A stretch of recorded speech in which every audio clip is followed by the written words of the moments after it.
Hi, this is Ari, and in today's class, we're going to talk about equalization of educational opportunity. In today's class, we're going to learn about the meaning of equalization of educational opportunity, then the provisions in the causes of inequality, and the measures of how to curb inequalities. So, we right away let's talk about why it is important to understand this topic, which is called equalization of educational opportunity, because this will actually brings a lot of energy, a lot of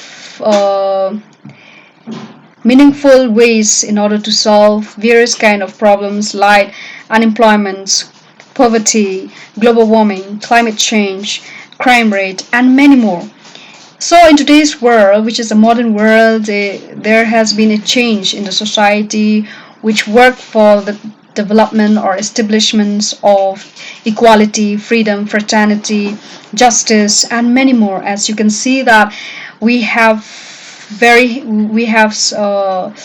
known about Nirbhaya case, and they have got justice, and also we are on the verge of fighting for Sushant Singh Rajput, and there are many people who are still fighting for justice, and there are many children also all across the world who still lack education, which is a quality education for them.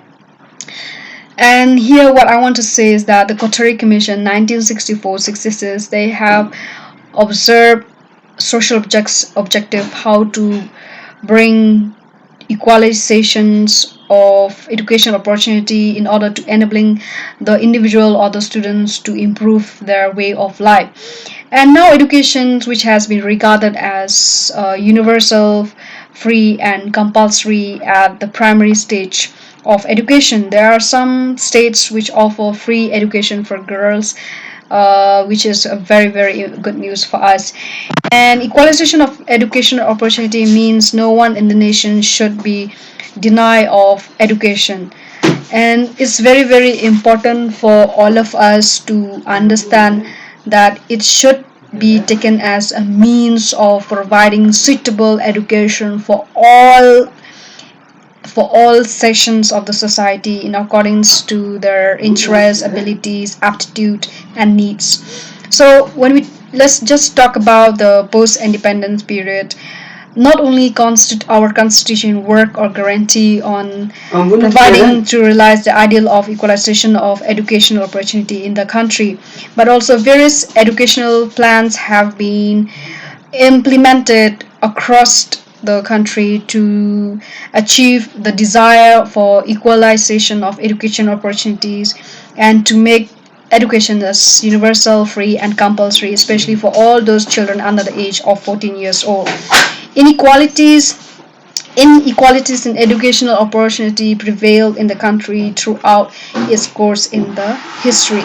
So let's check out what are those causes of inequalities in educational opportunities for our individual, for our people in our society before. During ancient period time, education was only for or is restricted only for the Brahmins or for the upper classes, I would say for the higher classes or the upper classes, and for the rest, the lower classes has been deprived of such kind of education. So the Brahmin who used to work as a teacher and priest, they have been the ones who have been ruling the country at this moment. And however, vocational education was used to be transmitted from one generation to another generations, and people of lower classes were desired to educate themselves, but due to such situations, and during that period they are denied or deprived of intellectual learning for them. And during the Buddhist period, though education was universal at the time, but it was only spread for among the followers of the religion. And during the Muslim period, it was mostly the study of Quran, and people are made to study Quran. And the next one is during the British period, educations become monopoly. That means it's only given to the privileged classes, consequent on the adoption of the downward filtration theory of educations by the then administration. However, the missionaries come forward and make that zeal, okay, and they have taken up such challenges in educating the downtrodden caste of the country with the real missionary zeal. Okay. And what are the causes of inequality? The first one is economic disparity. Uh, when we talk about economic disparity, that means like there are families who are well off, rich, I would say, that they can afford for such quality education or to go ahead with the high education, whereas some section of society they cannot even afford for square meals of in a day.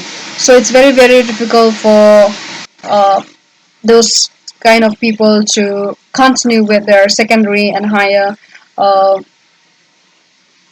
studies. Then number two is about sex differences in education. As you already know, India is a country whereby boys were more likely to be educated, whereas girls were where education stopped at the age of 14 or 16. And I believe that it till now they still practice such kind of um, inequalities in the families whereby girls will education will be stopped by the age of 16, 17, or something, and where the boys were appreciated to continue. The next one is residential differences. So this is very very sad to say that many people have been stopped to achieve higher education due to the differences that they have when it comes to language, caste, religions, and many more. And also, there's unequal educational development. This will always be there in every states where the quality of educations among school is not the same. One school will have a higher standards or a higher quality of education, whereas other will not even have a proper blackboard or a proper room for the children to sit in. So that is inequality. And the next one is non-uniform standards in educational institution, which I already said. And number six is traditional closed social stratification based on caste system. So even though we are living the modern world whereby everyone is open, everyone is welcome to achieve the goals, but still it is still there that social stigma is still there, whereby some children has been stopped from going ahead to achieve what they want in their life, and there are some uh, educational retarded conditions of home where there are such family who are very strict, very rigid, and they will not allow their children to go and study to other states, to other place, because they have this feeling of insecurity, feeling of uh, not safe in their own country, especially with girls. Then the next one is low economic status of the family, and the last one is low cultural background of homes. So these are the some of the causes of inequality in educational opportunity. How do we solve this kind of problem? How do we come forward in order to bring light to these shades of life? Okay, so the first one is it's better if we all um, come forwards to talk about and bring this awareness that education is important for everyone in order to uh, understand the facts that the world needs developments, the world needs to change in a positive way, whereby we need to curb down the environmental problems, the social problems, and many more. So numerous recommendations have been were being made by the various commissions, especially the Qatari commissions, to remove the existing inequality in the field of education by the widest dispersal of educational institutions throughout the country. So here We have seen that day by day, year by year, we have seen many colleges have come up, many universities have come up, many schools have been built around the world, and especially India, there we have many school, we have many colleges and university, but we lack what is called quality educations, which we are still fighting till now. So that is one way how to remove the existing inequality in the field of education by spreading, by building, by you know uh, building more educational institutions throughout the country, by instituting adequate number of scholarship to the educationally backward students so that they will be able to continue their studies. Okay.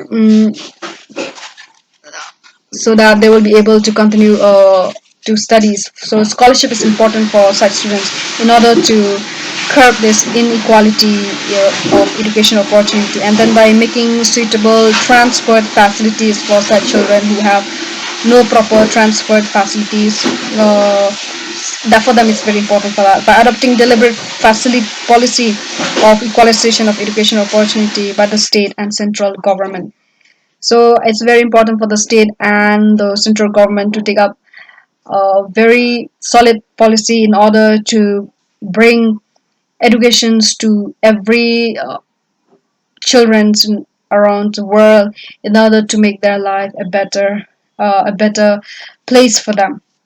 And by properly planning educational development of different parts of the country, by progressively abolishing fees for the poorer students, by providing midday meals for them, which we already did through SSA, by supplying books, stationery, and uniform freely to them, which the government have done their part through the Sarva Shiksha Abhiyan, by evolving more reliable, egalitarian methods of selection for admissions of award and scholarship, which I have seen with the around the states that they have award scholarship for those meritorious students who come forward, by improving the general standards of living at home. So it's very important that at home we should create such an environment to encourage and motivate students to take up studies, and to become a better person in the society. So I believe some of you have got a few ideas